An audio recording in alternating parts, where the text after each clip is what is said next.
The pen is mightier than the sword. Edward Bulwer Lytton. Words have a lot of power and influence, and have for so many years. Today, I will be talking about what I believe is a rewarding and successful career, being a professional writer. So, what does that term mean exactly? According to Leslie Schultz, who has been my writing teacher for 7 years, who is a published author and someone who studied English in both college and graduate school, a professional writer has professional standards and their work has a public presence. To begin with, a writer has a lot of creativity. One can take on many different sorts of jobs. According to the United States Department of Labor, Bureau of Labor Statistics, one will need a bachelor's degree in English, journalism, or communications in order to get a paid position. According to the same source, there were nearly 43,400 writers employed in May 2015, and the average wage was $69,130. Being a speechwriter, children's book author, and journalist are just some examples of what a job could be for a writer. A writer also has a vast different amount of topics that they can write about. One could write about history, like the Great Depression or World War II. Or someone could write a book of poetry, which Leslie herself did.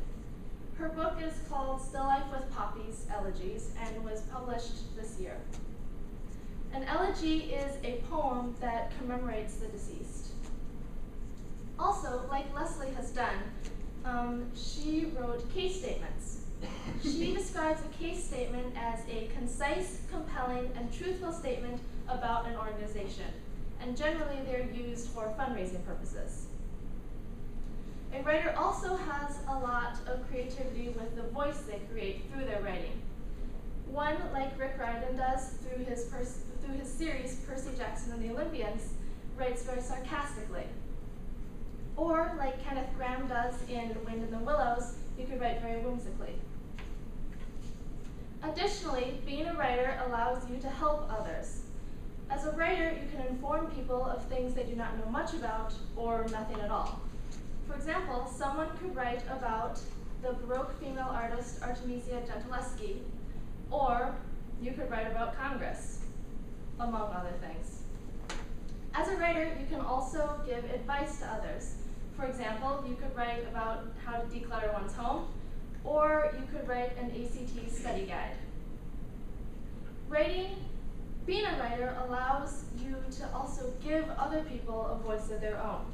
As a writer, you can interview people and therefore help them get their own views out into the public.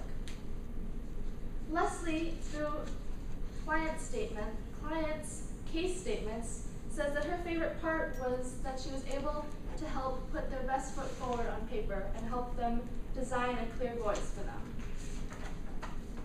Finally, being a writer allows for a flexible schedule. As a writer, one can write at any time of day that works for them. Leslie is a morning person, and her ideal day involves writing in the morning and spending the afternoon and evening with friends and family. My own dad is a college professor, and during the school year, his schedule is leaving the house early, usually around 6:30. He prepares for his lectures, he teaches, he attends meetings, and he works in the laboratory, and he's home in the evening. Also, the nice thing about being a writer is that you don't have to go to an office. You can work at home. If you're introverted especially, this can be nice for you. In conclusion, being a writer allows for a lot of creativity, the chance to help others, and for a flexible schedule. In this time, we are reading all the time, reading from texts, emails, newspapers, things our bosses give us, things our teachers give us, and we're influenced by all of it. So perhaps it's time that you wrote something and influenced someone and made your mark in the world. So pick up your pen and just write.